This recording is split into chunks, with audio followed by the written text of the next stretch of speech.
Hello friends, आज के इस वीडियो में हम 21 जुलाई 2023 के शिफ्ट फर्स्ट के मैथ्स के क्वेश्चन सोल्व करेंगे।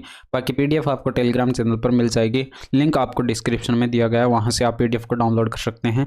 चलिए फटाफट से क्वेश्चन नंबर फर्स्ट से शुरू करते हैं। तो यहाँ पर आपको a प्लस बी प्लस सी की वैल्यू दे रखी है और इसकी वैल्यू दे रखी है। पूछा गया है कि a cube plus B cube plus C cube minus 3abc बराबर किसके होगा। तो सबसे पहले जो है आपके माइंड में जो है दो फॉर्मूले जो है एकदम कंठस्थ होने चाहिए, क्योंकि काफ़ी ज़्यादा क्वेश्चंस इन दोनों फॉर्मूलों से पूछे जा चुके हैं और मैंने आपको ये फॉर्मूले भी काफ़ी बार लिखाए हैं। यानी कि a cube plus B cube plus C cube और माइनस का 3abc जो है वो इक्वल टू होता है हमारे पास a प्लस बी प्लस सी के, और इनटू में हो जाएगा इसके a स्क्वायर प्लस का b स्क्वायर प्लस का c स्क्वायर, और माइनस करेंगे हम ab और प्लस का bc और प्लस का ca। ये इसमें से माइनस करेंगे तो हमारे पास जो है इसकी वैल्यू आ जाएगी जो कि क्वेश्चन में पूछी गई है। अब यहाँ पर देखिए हमारे पास a square plus B square plus C square की वैल्यू जो है वो हमारे पास नहीं है। तो इसके लिए जो है आपको एक फॉर्मूला और ध्यान में रखना होगा। वो फॉर्मूला है a plus B plus C का होल स्क्वायर इक्वल टू होता है हमारे पास a square plus B square plus C square. अब देखिए ये फॉर्मूले आपको एग्जाम में लिखने नहीं है, ये दिमाग में ही रखना है और डायरेक्ट वैल्यू कैलकुलेट करके क्वेश्चन में रख देनी चाहिए। और यहाँ पर देखिए ये 2ab और प्लस का bc होता है और प्लस का ca होता है। तो इससे आप जो है ab प्लस bc प्लस यहाँ से आप a square plus B square plus C square की वैल्यू जो है वो कैलकुलेट कर सकते हैं। देखिए यहाँ पर इसकी वैल्यू जो है हमें दे रखी है, क्वेश्चन में कितनी दे रखी है 47 दे रखी है, और यहाँ पर a प्लस बी प्लस सी की वैल्यू जो है वो 12 दे रखी है। तो 12 का स्क्वायर करेंगे 144, 144 में से माइनस कर देंगे, 144 में से माइनस कर देंगे 47 का 2 गुना। तो 47 का 2 गुना क्या हो जाएगा 94, और 94 इसमें से घटाएंगे तो ये कितना बच जाएगा, ये यहाँ पर बच जाएगा 50 बच जाएगा। तो ये किसकी वैल्यू आई है, यहाँ पर देखिए ये a square plus B square plus C square की वैल्यू आई है। तो अब हमारे पास यहाँ पर सारी की सारी वैल्यू कैलकुलेट हो चुके हैं, वो यहाँ पर पुट कर दीजिए। तो ये हमारे पास 12 था, इनटू में ये हमारे पास 50 था और ये माइनस 47 था, बचेगा ब्रैकेट में 3, 12, 3, 36 आंसर आ जाता। तो ये इतना ही कैलकुलेट करना था आपको। ये फॉर्मूले अगर वगैरह एग्जाम में लिखने की ज़रूरत नहीं है। एग्जामिनर को आपको यहाँ पर ये नहीं दिखाना है कि मुझे फॉर्मूले भी याद हैं, तो डायरेक्ट आपको वैल्यू पुट करके क्वेश्चन को सॉल्व करना था। इतना समय नहीं लगना चाहिए जितना कि मैं लगा रहा हूँ यहाँ पर, क्योंकि एक्सप्लेन करने में थोड़ा सा समय लगता है। और यहाँ पर आपको दे रखा है राघव 45 मिनट में 3300 मीटर की दूरी तय करता है, उसकी चाल बतानी थी। तो यहाँ पर ये 3300 मीटर की दूरी जो है वो उसने 45 मिनट के अंदर, अब मिनट को आप सेकंड में कन्वर्ट करेंगे तो मीटर प्रति सेकंड में जो है ये आपके पास चाल आ जाएगी। यहाँ पर ये 0 से ये 0 कट गया और 6 से काटेंगे तो ये 5 छंग 30 और ये 5 छक 30, यानी कि 55 बार कट गया। और इसके अलावा यहाँ पर ये 5 से कट रहा है, ऊपर आएगा 11 और ये बटे में आएगा 9। अब यहाँ पर ये मीटर प्रति सेकंड में आया 11 बटे 9, तो इसको आप क्या करेंगे किलोमीटर पर आवर में कैलकुलेट करना था। तो किलोमीटर पर आवर में कन्वर्ट करने के लिए 18/5 से इसको गुणा कराते हैं। तो 18/5 से इसको गुणा कराएंगे तो ये 9 से ये 2 बार कट गया, ऊपर आएगा 22 और बटे में 5। तो 5 का इसके में डिवाइड करेंगे तो ये 4.4 आंसर आ गया। नेक्स्ट यहाँ पर आपको दे रखा है निम्नांकित आरेख कुछ वर्षों में बेचे गए पंखों और कूलरों की इकाइयों में प्रतिशत वृद्धि दर्शाता है। कूलरों और पंखों की वृद्धि दर के औसत में कितना अंतर है ये कैलकुलेट करना है। तो यहाँ पर ये जो ब्लू कलर वाला ग्राफ दिखाई पड़ रहा है ये आपका फैन का है, और ये कूलर का जो है वो ऑरेंज कलर वाला है। तो यहाँ पर देखिए ये 45 और ये 54 कितना हो गया, ये 99 और 99 2 101 और 171 हो गया, और 171 में 60 ऐड करेंगे तो 231 हो गया। अब 231 में से माइनस करेंगे, अब यहाँ पर 231 में से माइनस करेंगे इसका फैन वालों का माइनस करेंगे, यानी कि 20, 30, 50 और 18, 68 और यहाँ पर ऊपर 7 है, यानी कि 75 और 20, 95 इसमें से माइनस करेंगे तो यहाँ पर ये 11 में से 5 जाएगा, कितना बचेगा 6 बचेगा, और यहाँ पर आपका 12 में से 9 जाएगा, ये 3 बचेगा और 136 बच गया। अब 136 को आपको क्या करना है 5 से डिवाइड कर देना है। ये आपका 5 से डिवाइड करना, 4 से डिवाइड करना है सॉरी, यहाँ पर क्योंकि ये 4 ही डाटा दे रखे, 4 ही सालों का ये डाटा दिया यहाँ पर। तो ये 4 त्रिका 12 और ये 4 चौके 16, यानी कि 34 जो है वो आपका करेक्ट आंसर होगा। इसके बाद नेक्स्ट 5% और 10% और p% की क्रमिक छूटें इसकी एकल छूट के बराबर है तो p का मान आपको बताना है। तो सबसे पहले इन दोनों की एकल छूट कैलकुलेट करते हैं। तो 5 प्लस का 10 और माइनस करेंगे 5 इंटू में 10 और बटे में करेंगे 100। अब ये देखिए ये 10 बार कट गया और ये 5 से ये 2 बार, यानी कि 1/2, 1/2 यानी कि आधा, और आधा माइनस करेंगे यहाँ पर 15 में से, तो ये 14.5 आंसर। यहाँ पर ये 14.5 की एकल छूट आई है, बट ये इन दोनों के, ये अब p% के साथ एकल छूट कैलकुलेट करेंगे 14.5% की। तो ये 14.5 और प्लस 1 सेकेंड, ये 14.5 है, ये 14.5 और प्लस ये p और इक्वल जो है ये माइनस होगा और ये 14.5 और इंटू में p और बट्टे में करेंगे 100। अब ये जो एकल छूट होगी वो इसके बराबर होगी 31.6 के। बस यहाँ पर इसको सॉल्व कर देना है। तो यहाँ पर आप ये पॉइंट हटाएंगे तो बट्टे में 0 आएगा, 5 से ये कटेगा यानी कि 5 दूनी का 10 और 9 पंजे 45, 29 ऊपर आएगा और ये 5 से कटेगा, बट्टे में 200 आ जाएगा। अब यहाँ पर देखिए आप एलसीएम लेंगे तो ये कितना हो जाएगा, ये 200p हो जाएगा, 200p हो जाएगा और ये माइनस, अब इसमें से माइनस करेंगे तो ये आपके पास यहाँ पर 29p होगा, 29p और बट्टे में जो है 200 एलसीएम आ गया इन दोनों का। अब ये 14.5 जो है इधर लाकर माइनस करेंगे तो ये कितना बचेगा, यहाँ पर ये बच जाएगा 14.5, इसमें से माइनस करेंगे तो ये 5, ये 0.1 बच गया और 0.1 बच गया और यहाँ पर 11 में से 4 घटाएंगे तो ये 7 बच गया और यहाँ पर 3, 2 में से 1 जाएगा, ये 17.1 बच जाएगा। तो यहाँ पर ये 17.1 बचा है और यहाँ पर ये पॉइंट हटाएंगे तो ये बट्टे में क्या आएगा, 10 आएगा।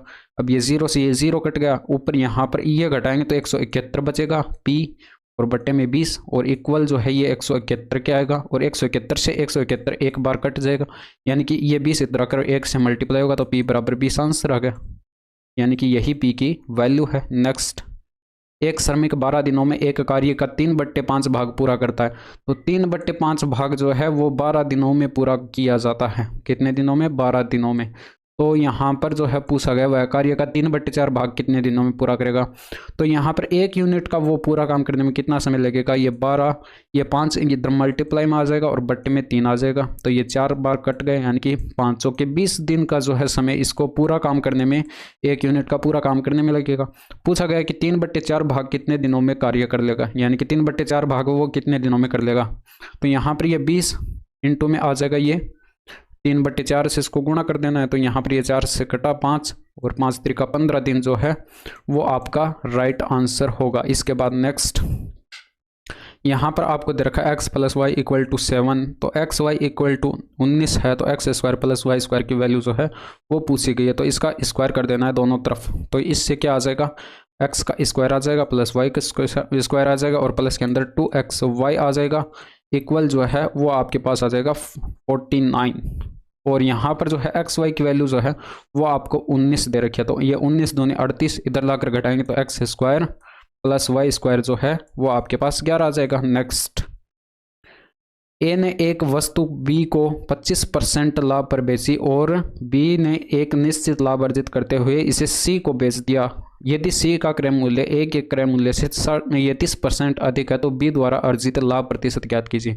देखिए इसको यहाँ पर इस तरह से समझिए। देखिए ए के लिए मैं सबसे पहले जो है ए के लिए लिखता हूँ, यहाँ पर ए के लिए जो कॉस्ट प्राइस है वो कितना होगा और सेलिंग प्राइस जो है वो कितना होगा वो आप यहाँ पर पता कर सकते हैं। यानी कि इसने बी को 25% के लाभ पर बेचा, 25% की फ्रैक्शन वैल्यू 1/4 होती है, यानी कि 4 यूनिट की वस्तु जो है 1 यूनिट के प्रॉफिट पर बेची, यानी कि 5 इसका सेलिंग प्राइस हो जाएगा। तो ये ए के लिए था, ठीक है। अब ए ने जो है सेलिंग प्राइस इसने बी को बेच दिया, ठीक है, तो बी के लिए ये कॉस्ट प्राइस होगा, यानी कि 5 जो है ये बी के लिए क्या होगा, कॉस्ट प्राइस होगा। तो मैं नीचे लिख रहा हूँ ये बी के लिए जो है कॉस्ट प्राइस क्या होगा, 5 होगा, क्योंकि ए ने जो है बी को 5 रुपये में बेचा तो 5 इसके लिए कॉस्ट प्राइस होगा। और यहाँ पर मैं सी के लिए लिख रहा हूँ, सी के लिए तो यहाँ पर अर्जित हुए इसमें दे रखा है निश्चित लाभ अर्जित करते हुए सी को बेच दिया, और यदि सी का क्रय मूल्य यानी कि इसका कॉस्ट प्राइस जो है वो आपको दे रखा है कि कॉस्ट प्राइस जो है वो ए के क्रय मूल्य से 30% अधिक है, तो 30% अधिक है, यानी कि ये आप इसका कैलकुलेट करेंगे, इसका क्या था 4 था और 30% अधिक यानी कि 30% की फ्रैक्शन वैल्यू ये 3/10 हो जाएगी, 3/10। तो ये 4 का आप क्या करेंगे 13/10 कैलकुलेट कर लेंगे, 13/10 कैलकुलेट करेंगे तो ये कितना आ जाएगा, 2 से कटेगा तो ये 5 आ जाएगा और 13 दूनी 26/5 यानी कि 5 चौके 20, ये 5 पंजे 25 और 0.2 आ जाएगा यहाँ पर। तो यानी कि 5.2 जो है इसका कॉस्ट प्राइस है सी के लिए। अब सी के लिए कॉस्ट प्राइस है तो इसके लिए क्या हो जाएगा, सेलिंग प्राइस, क्योंकि यहाँ पर जो सी ने जो है बी ने जो है सी को बेचा तो सी का कॉस्ट प्राइस तो इसका सेलिंग प्राइस होगा, तो ये 5.2 जो है इसका सेलिंग प्राइस हो जाएगा। तो बी ने सी को जो है वो 5 रुपये की वस्तु जो है वो 0.2 यहाँ पर 0.2 के प्रॉफिट पर बेची, तो यहाँ पर 0.2 का प्रॉफिट हुआ कितने पर, 5 पर, इनटू में कर दीजिए 100, तो ये पॉइंट हटाएंगे बट्टे में 50 हो जाएगा और ये 2 बार कट जाएगा, यानी कि 4% जो है वो आपका करेक्ट आंसर होगा। नेक्स्ट क्वेश्चन देखिए, इतना ज़्यादा समय नहीं लगना चाहिए इन क्वेश्चन में। तो यहाँ पर आनंद 5 घंटे के पहले अंतराल में 50 किलोमीटर पर की आवर्त चाल से और एक निश्चित दूरी तय करता है। दूसरे अंतराल में उसने साल में 20% की वृद्धि की, जिसके कारण उसने पहले अंतराल की तुलना में 20% अधिक दूरी तय की, और वह तीसरे अंतराल को पहले 2 अंतरालों की औसत चाल से तय करता है और दूसरे अंतराल की दूरी की तुलना में 10% अधिक दूरी तय करता है। तीनों अंतरालों को पूरा करने में उसे कुल कितना समय घंटों में लगा, ये आपको बताना है। तो यहाँ पर देखिए, पहले 5 घंटे के अंदर, यानी कि पहला अंतराल जो है 50 किलोमीटर पर आवर की चाल से, ये 5 घंटे में कितनी चलेगा, यानी कि 1 घंटे में 50 किलोमीटर चलता है तो 5 घंटे में कितना, 250 किलोमीटर चलेगा, यानी कि ये पहला अंतराल हो गया। और इसमें जो है इसने 250 किलोमीटर की दूरी तय की। अब इसको 50 किलोमीटर पर आवर की स्पीड से तय की और कितने समय में, 5 घंटे में, 5 घंटे में। और इसके बाद आपको दिया गया है यहाँ पर सेकंड अंतराल, यानी कि दूसरा अंतराल जो है उसके अंदर आपको दिया गया है कि उसने चाल में क्या की, 20% की वृद्धि की। तो 50 में 20% की वृद्धि कर दीजिए, तो 20% की फ्रैक्शन वैल्यू 1/5, यानी कि 50 का 6/5 गुना, यानी कि 50 का 6/5 गुना 60 किलोमीटर पर आवर जो है ये सेकेंड अंतराल में जो है चाल होगी। ठीक है, तो यहाँ पर ये चाल जो होगी 60 किलोमीटर पर आवर, मैं यहाँ पर लिख रहा हूँ 60 किलोमीटर पर आवर की स्पीड से इसने ये डिस्टेंस जो है वो कवर की, और ये जो है डिस्टेंस वो 20% अधिक दूरी तय की पहले की तुलना में। ठीक है, तो 20%, इसका भी एक 6/5 कैलकुलेट करेंगे, यानी कि 50 × 6, ये 300 किलोमीटर जो है इसने यहाँ पर ये वाली डिस्टेंस कवर की। अब 300 किलोमीटर की डिस्टेंस इसने 60 किलोमीटर पर आवर की स्पीड से कवर की, तो कितना समय लग जाएगा, 300/60, यानी कि ये 5 घंटे यहाँ पर समय लगेगा। इसके अलावा तीसरे अंतराल की हम बात करें तो तीसरे अंतराल में क्या दे रखा है, तो इसने दे रखा है कि वह तीसरे अंतराल को पहले 2 अंतराल की औसत चाल से तय करता है। तो पहले 2 अंतराल की चाल जो है यहाँ पर ये 50 किलोमीटर पर आवर थी, इसकी स्पीड पहले अंतराल के अंदर 50 किलोमीटर पर आवर, तो ये 50 और ये 60 जो दे रखा है इसकी औसत, यानी कि इसका औसत कैलकुलेट करेंगे तो ये 60 प्लस का 50 और बट्टे में क्या कर दीजिए 2, यानी कि ये बराबर कितना आ जाएगा, ये आपके पास आ जाएगा 55, क्योंकि 110/2 यानी कि 55 किलोमीटर पर आवर आंसर। ये हम 55 किलोमीटर पर आवर जो है इनकी एवरेज स्पीड हो जाएगी। तो ये 55 किलोमीटर पर आवर की स्पीड से इसने ये वाली डिस्टेंस कवर की, और ये पहले की तुलना में कितनी अधिक दूरी तय की, 10%। तो यहाँ यानी कि 10% की फ्रिक्शन वैल्यू 1/10, तो यहाँ पर 1/10 यानी कि 11/10, इस 300 का 11/10 कैलकुलेट करेंगे तो 330 किलोमीटर पर, ये 330 किलोमीटर जो है ये वाली डिस्टेंस आ जाएगी। मैं उम्मीद करता हूँ क्वेश्चंस आप ढंग से समझ रहे होंगे, क्योंकि परसेंटेज ये जो है आपका पकड़ होनी चाहिए परसेंटेज कैलकुलेट करने पर। मैं डायरेक्ट यहाँ पर परसेंटेज कैलकुलेट करके रख रहा हूँ। तो यहाँ पर जो है आपका कितना समय लगेगा, ये इसको आप डिवाइड कर दीजिए, 330 को 55 से डिवाइड करेंगे तो यहाँ पर ये आ जाएगा। चलिए मैं इसको अलग से करके लिख देता हूँ, ये बट्टे में 55 आएगा, और यहाँ पर जो है इसको काटेंगे तो ये आपका 5 से कटेगा ये 11 बार, और ये यहाँ पर 5 से कटेगा 5 से 31, यानी कि 11 × 66, 6 घंटे का समय जो है यहाँ पर लगेगा।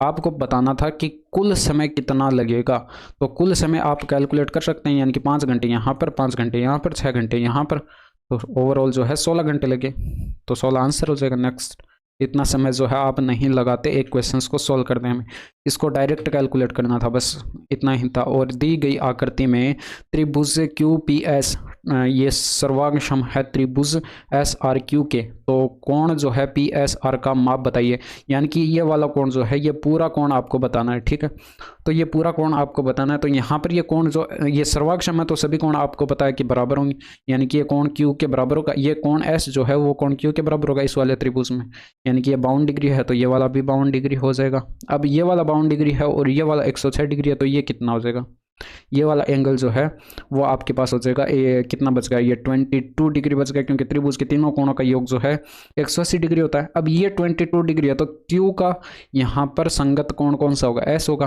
तो यहाँ पर ये वाला, इस वाले त्रिभुज में ये वाला एंगल जो है वो आपका 22 डिग्री हो जाएगा। अब यहाँ पर इन दोनों का टोटल करके ये पूरा एंगल बताना है कि कोण एस जो है वो पी एस आर कोण जो है वो कितना होगा। तो ये 74 डिग्री हो जाएगा इन दोनों का योग। तो 74 डिग्री इज करेक्ट आंसर। कपास और खादी के कुल उत्पादन के मध्य कितना अंतर है। तो यहाँ पर कपास और खादी का देखना है। कपास का ग्राफ ये रहा, खादी का ये रहा। तो यहाँ पर कपास का जो है कंपनी ए का देख लीजिए पहले यहाँ पर। अब देखिए यहाँ पर सभी का टोटल करके और इसमें से माइनस करेंगे तो आपका जो है आंसर कैलकुलेट करने में जो है काफ़ी ज़्यादा समय लगेगा। बट यहाँ पर आप सीधे देख लीजिए, यहाँ पर कपास का और खादी का, यहाँ पर कंपनी ए का कितना डिफरेंस है, 4 का डिफरेंस है। और यहाँ पर कंपनी बी का देखिए 120 और यहाँ पर भी 120, यानी कि कितने का डिफरेंस है, 0 का। तो प्लस 0 कर दीजिए। यहाँ पर देखिए ये 121 है और ये 125 है, कितने का डिफरेंस आया, 4 का। तो यहाँ पर प्लस 4 कर दीजिए, यानी कि 8 आंसर आ गया। इतना ही कुछ करना था आपको। अगर आप इन सभी को ऐड करने बैठ जाओगे तो इस क्वेश्चन में ज़्यादा समय आप बर्बाद कर देंगे। तो यहाँ पर एक घनाभ का आयतन घन के आयतन का 2 गुना है। यदि घनाभ की विमाएँ आपको दे रखी है तो घन का संपूर्ण पृष्ठीय क्षेत्रफल आपको बताना है। तो देखिए यहाँ पर जो है आपको पता है कि घनाभ का आयतन जो है वो LBH होता है और यहाँ पर घन के आयतन का 2 गुना, यानी कि 2 इंटू में भुजा क्यूब होता है घन का आयतन, तो a क्यूब कर देते हैं इसको। तो यहाँ पर विमाएँ आपको दे रखी हैं, ये 8 दे रखी है, इंटू में 8 बाय 8 यानी कि 8 इंटू में 8 और इंटू में 16, ये इसकी विमाएँ हो गई घनाभ की। ये आपका 2a क्यूब के बराबर है। तो यहाँ से a की वैल्यू जो है वो आप कैलकुलेट कर सकते हैं, यानी कि ये 8, ये 2 जो है 2 से ये जो है ये 8 4 बार कट जाएगा, ये 16 4 64, यानी कि 8 इंटू में 64 आ जाएगा और ये a क्यूब की वैल्यू आई है। अब यहाँ पर क्यूब बताएंगे तो बराबर वालों का घनमूल होगा, यानी कि ये 8 का जो है 2 होगा, इंटू में ये कितना होगा, 4 होगा। ये a यानी कि a बराबर जो है वो आपके पास 8 आ जाएगा।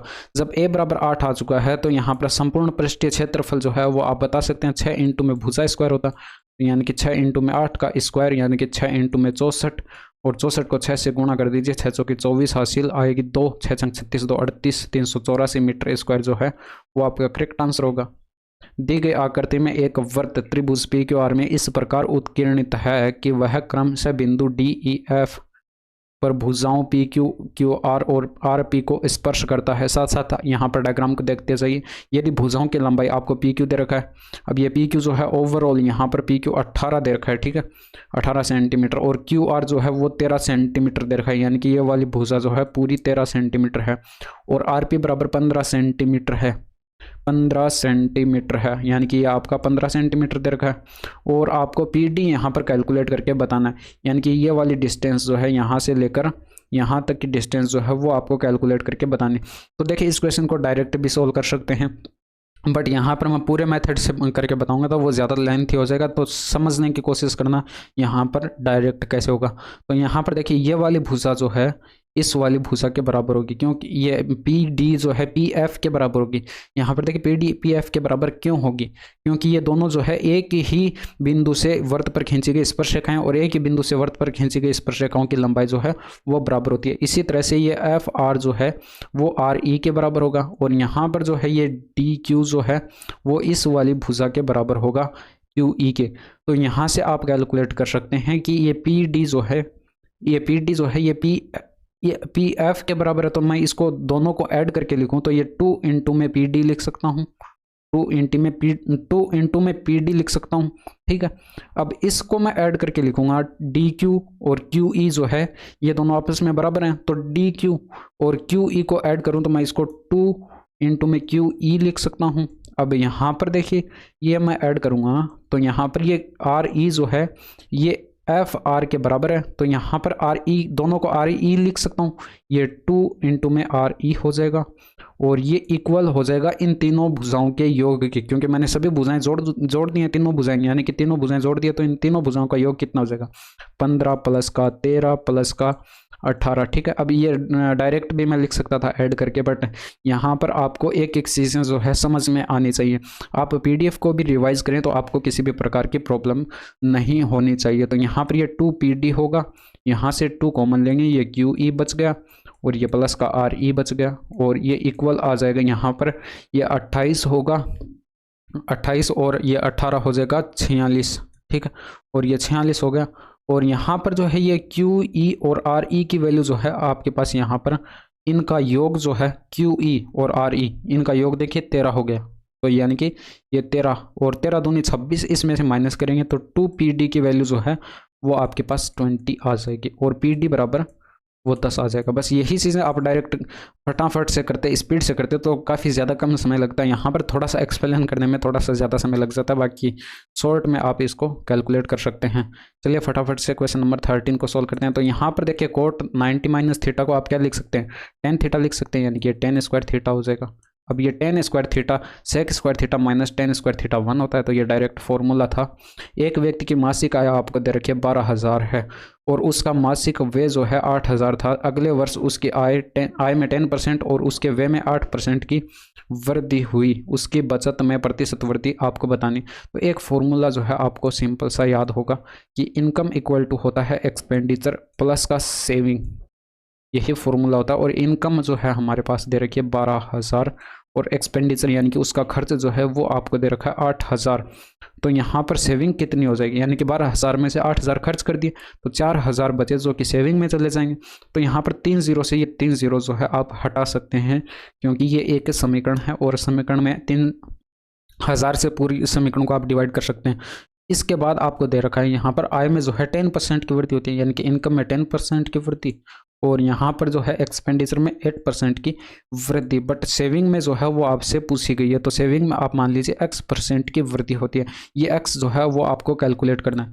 तो इस इक्वेशंस को सॉल्व कर लीजिए, यानी कि ये मल्टीप्लाई कराएंगे तो ये 120 हो जाएगा, और ये जो है आपका 8 8 64 हो जाएगा, और ये जो है 4x हो जाएगा। बस इस इक्वेशंस को सॉल्व कर लीजिए, यानी कि 64 इधर लाकर घटाएंगे तो ये 56 बच गया, और ये 4x हो जाएगा बराबर में। तो x की वैल्यू जो है आप बता सकते हैं 14 हो जाएगी, क्योंकि 14,456। तो यहाँ पर 14% की जो है सेविंग में, यहाँ पर बचत में प्रतिशत वृद्धि आ जाएगी। ए बी से 3.5 गुना तेजी से कार्य करता है, और ए किसी कार्य को पूरा करने में बी से 45 दिन कम लेता है। जब प्रत्येक अकेले कार्य करता है, ठीक है। यदि ए और बी एक साथ कार्य करते हैं तो उसी कार्य को पूरा करने में लगने वाले दिनों की संख्या ज्ञात कीजिए। तो क्वेश्चन बिल्कुल आसान सा है, बट थोड़ा सा घुमा के पूछ लिया गया है। अब ए इक्वल टू जो है वो बराबर जो है 3.5, यानी कि बी से 3.5 गुना तेजी से कार्य करता है, तो यहाँ पर जो है ये इसका 3.5 गुना हो जाएगा। अब यहाँ पर ए और बी की क्षमताओं का रेशियो जो है वो आपके पास आ जाएगा, यानी कि 3.5 को आप क्या लिख सकते हैं, 35/10 लिख सकते हैं, पॉइंट हटा दीजिए, और ये 5 से कटेगा 7 आ जाएगा, ये 5 से कटेगा 2 आ जाएगा, यानी कि ए और बी की क्षमताओं का अनुपात जो है वो 7:2 आ चुका है। अब यहाँ पर आप क्या करेंगे, आप यहाँ पर देखिए ये आपको दे रखा था कि बी से जो है वो 45 दिन कम लेता है। मान लीजिए बी जो है वो टी समय लेता है कंप्लीट कार्य करने को, और जो ए जो है वो यहाँ पर बी से 45 दिन कम समय लेता है, यानी कि ए अगर उसी काम को करेगा तो ये टी से 45 दिन कम समय लेगा। इस तरह से मैं इसको लिख सकता हूँ, और ये जो है टोटल वर्क यानी कि इक्वल होगा। तो यहाँ पर टी की वैल्यू जो है वो आप बता सकते हैं, क्योंकि ए जो है वो आपको कितना दे रखा, ये बी जो है वो आपके पास 2 यूनिट इसकी क्षमता, ए की क्षमता जो है वो 7 यूनिट है। तो यहाँ पर ये 2T होगा, इधर 7T होगा, एक साइड करेंगे तो ये 5T बच गया, 5T बच गया, और ये 7 का 5 गुना, यानी कि ये 7 से इसको मल्टीप्लाई करके बराबर के इस साइड लिया है ये, ठीक है। तो ये 7 मतलब 35, और ये 7 चौके 28, 3 31, 315 आ जाएगा। टी इक्वल आ जाएगा आपके पास 5 के 30 और 5 3 15, यानी कि 63 आ जाएगा। और टी हमने बी का समय माना था, यानी कि बी को जो है यहाँ पर 63 दिन का समय लगता है। तो ए को कितना लग जाएगा, 63 से 45 दिन का कम समय लगेगा। यानी कि हमें पूछा गया था कि ए और बी एक साथ कार्य करते हैं तो उस कार्य को पूरा करने में कितना समय लगेगा। अब देखें यहाँ पर आपका आंसर क्या होगा। अब जब ए और बी जो है वो एक साथ कार्य करते हैं, पहले तो हम टोटल वर्क कैलकुलेट कर सकते हैं। अब क्योंकि बी का समय जो है हमारे पास आ चुका है, अब बी इंटू में टी करेंगे तो ये टोटल वर्क आ जाएगा। बी की क्षमता 2 यूनिट है, इसका समय जो है हमारे पास 63 दिन आया था, तो 126 जो है ये आपके पास टोटल वर्क आ जाएगा। अब यहाँ पर दोनों एक साथ कार्य करते हैं तो कितना समय लगेगा वो आप बता सकते हैं। तो 126 यूनिट का काम जो है दोनों एक साथ करेंगे तो 2 + का 7, क्योंकि यहाँ पर जो है बी की क्षमता 2 यूनिट और ए की क्षमता 7 यूनिट, 9 का इसमें भाग दे दीजिए, 9 × 9 और ये 9 चौके 36, यानी कि 14 दिन का जो है वो समय लगेगा अगर दोनों एक साथ काम करते हैं तो बिल्कुल ही आसान सा क्वेश्चन था, थोड़ा सा घुमा दिया गया था। निम्नलिखित में से कौन सा विकल्प एक सही त्रिकोणमितीय सर्वसमिका नहीं है? तो क्वेश्चंस को पढ़ने में जल्दबाजी मत करना, यहाँ पर नहीं है ये पूछा गया, तो यहाँ पर सारे के सारे त्रिकोणमितीय समीकरण जो है वो सही है, ये वाला जो है वो आपका गलत है, तो ये वाला जो है आपका ऑप्शन आंसर हो जाएगा। तो यहाँ पर जो है सारे के सारे फॉर्मूला बेसिस पर हैं, समझाने लायक कुछ है नहीं। तो दी गई आकृति में एक वृत्त का व्यास आपको ए बी दे रखा है, ये ए बी, साथ साथ आकृति को देखता जाइए, और जीवा सी डी पी पर मिलती है, पी टी टी पर वृत्त को स्पर्श करती है, ठीक है। यदि सी डी बराबर 8 सेंटीमीटर है तो ये 8 दे रखिए, और पी डी बराबर 10 सेंटीमीटर है और पी बी बराबर 8 सेंटीमीटर है, तो ए बी आपको बताना है, यानी कि ये वाली डिस्टेंस जो है वो आपको कैलकुलेट करके बतानी है। तो यहाँ पर जो है आपको एक कॉन्सेप्ट यहाँ पर पता होगा कि अगर कोई रेखा यहाँ पर इसी वृत्त को काटती है, यहाँ पर देखिए ये जो है ए बी, ये टोटल ए पी, ठीक है, टोटल भुजा की लंबाई, इस ए पी भुजा की कुल लंबाई और इनटू में इसके बाहरी भाग की लंबाई यानी कि पी बी, ये बराबर होती है यहाँ पर इस सी पी भाग की लंबाई, कुल भुजा की लंबाई यानी कि सी पी की, और इनटू में इसके भारी भाग की लंबाई यानी कि पी डी के ये भारी भाग की लंबाई होगी। अब यहाँ पर ए पी जो है वो आपको कैलकुलेट करना है, ए पी तो आपको पता नहीं है टोटल, और यहाँ पर जो है पी बी की आपको वैल्यू पता है, पी बी जो है वो 8 सेंटीमीटर है, और सी पी जो है वो आपके पास यहाँ पर सी पी जो है वो 18 हो जाएगा, यानी कि ये टोटल जो है यहाँ पर ये 10 दे रखी थी, ये 8 दे रखी, तो ये 18 हो जाएगा, तो ये 18 रखेंगे इसकी जगह, और पी डी जो है वो 10 सेंटीमीटर है, तो यहाँ पर काट दीजिए, ये जो है आपके पास 2 से कटेगा, यहाँ पर ये 2 से कटेगा तो ये 4 आ जाएगा, और ये 2 से कटेगा तो 9 आ जाएगा, ये 2 से कटेगा 2 बार और ये 5 बार, 9 × 5 = 45/2, यानी कि ए पी बराबर जो है 45/2 आएगा, यानी कि 22.5 जो है ए पी आ जाएगा, 22.5 जो है ये ए पी भुजा आ जाएगी, ये कुल भुजा 22.5। अब ये 22.5 जो है ये कुल भुजा आई है, तो इसमें से 8 तो ये वाली है, तो ए बी ये ए बी जो है वो 8 माइनस कर दीजिए, यानी कि 22.5 में से 8 माइनस कर दीजिए तो कितना बच गया, 14.5 आंसर बच गया, यानी कि 14.5 जो है वो आपका करेक्ट आंसर होगा।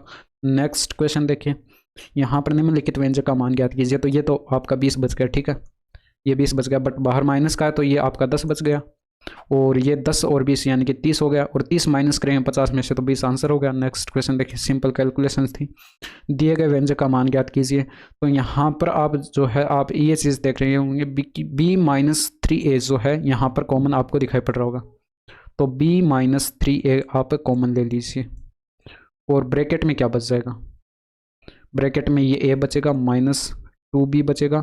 अभी इस चीज़ों को आप थोड़ा डायरेक्ट भी लिख सकते हैं, और यहाँ पर ये माइनस का चिन्ह है तो इस माइनस को अंदर भी मैं साथ में मल्टीप्लाई करके लिख रहा हूँ, यानी कि ये 4a होगा और ये प्लस का 5b हो जाएगा, और ये प्लस में बच गया ये वाला a प्लस का b, और इनटू में आ जाएगा a - का 3b।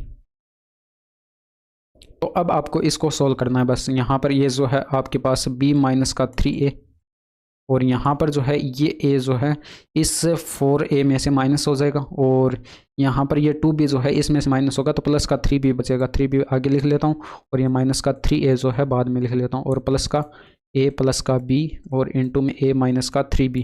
अब बस ब्रैकेट खोल देना है, तो यहाँ पर ये b से इसको मल्टीप्लाई करेंगे तो ये 3b² होगा, माइनस का 3ab होगा, और ये -3a से इसको मल्टीप्लाई करेंगे तो ये माइनस का 9ab होगा, और ये माइनस माइनस प्लस हो जाएगा 9a² होगा, और ये प्लस के अंदर इस वाले ब्रैकेट को खोलेंगे तो ये a का स्क्वायर होगा, और यहाँ पर ये माइनस का 3ab हो जाएगा, और ये प्लस का ये b से इसको मल्टीप्लाई कर दीजिए तो ये यहाँ पर प्लस का ab हो जाएगा, और ये माइनस का 3b² हो जाएगा।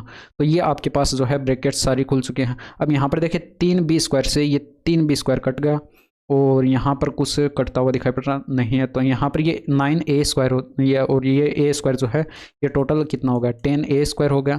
इसके अलावा इन सभी को ऐड करेंगे तो ये कितना हो जाएगा, यानी कि ये वाली चीज़ें देखिए यहाँ पर, ये -3ab, ये -12 और ये -15 और ये प्लस का ab है जो कि -14ab बच जाएगा। तो -14ab आपके पास आंसर आ जाएगा। नेक्स्ट देखिए यहाँ पर निम्न व्यंजक का मान ज्ञात कीजिए। तो ये 7 से तो 7 डायरेक्ट कट गया, ये माइनस माइनस प्लस होगा यानी कि 14 आंसर इस वाली ब्रैकेट का आ जाएगा। यानी कि 14 जो है ये आपके पास हो जाएगा, माइनस माइनस प्लस ये 14 हो जाएगा। और ये 14 में से 8 गए यानी कि माइनस का 6 बचेगा, माइनस का 6 और बाहर प्लस का माइनस पहले से ही है, ये माइनस का 6 बचेगा, ठीक है। और ये बाहर पहले से ही माइनस है तो ये मिलकर क्या बना लेगा, 9 बना लेगा। और ये 5 दूनी का 10 और 2 इंटू में 1 यानी कि 2, 9 + 2 यानी कि 11 आंसर आ गया। यदि ए और बी मिलकर किसी काम को 20 दिन में पूरा कर सकते हैं और ए अकेले उसी काम को 30 दिन में पूरा कर सकता है, तो बी को अकेले उसी काम को पूरा करने में कितना समय लगेगा। देखिए ए प्लस बी जो है दोनों साथ मिलकर काम करते हैं तो 20 दिन का समय लेते हैं, जबकि ए अकेले जो है किसी काम को यहाँ पर 30 दिन में कंप्लीट कर सकता है। तो यहाँ पर इन दोनों का एलसीएम कितना हो गया, 60, यानी कि इन दोनों की क्षमताएं मिलाकर 3 यूनिट और इसकी क्षमता 2 यूनिट।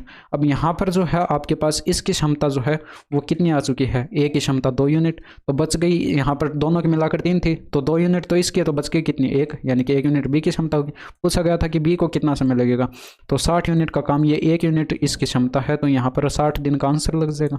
नेक्स्ट क्वेश्चन देखिए, एक कक्षा के 5 लड़कियों का वजन है तो इन 5 लड़कियों का औसत वजन ज्ञात कीजिए। तो आप यहाँ पर देखिए इस तरह से भी इसको कैलकुलेट कर सकते हैं, सभी को ऐड करते और यहाँ पर 5 लड़कियों का है तो 5 से डिवाइड करते तो भी आपका आंसर 53 ही आता। बट इस तरह से भी इसको कैलकुलेट किया जा सकता कि 5 से यहाँ पर डिवाइड करते जाइए, कितनी बार जाता है, 9 × 5 = 45, 9 इसके नीचे लिख दिया, शेष पल बचा 4, 4 आगे वाले में ऐड कर दीजिए यानी कि 46 और 46 में ये 9 बार गया, 9 × 5 = 45। और फिर यहाँ पर जो है आपके पास एक शेषफल बचा, इस एक को आगे वाली संख्या में पहुँचा दीजिए यानी कि 62 और 12 × 5 = 60, शेषफल 2 बच गया।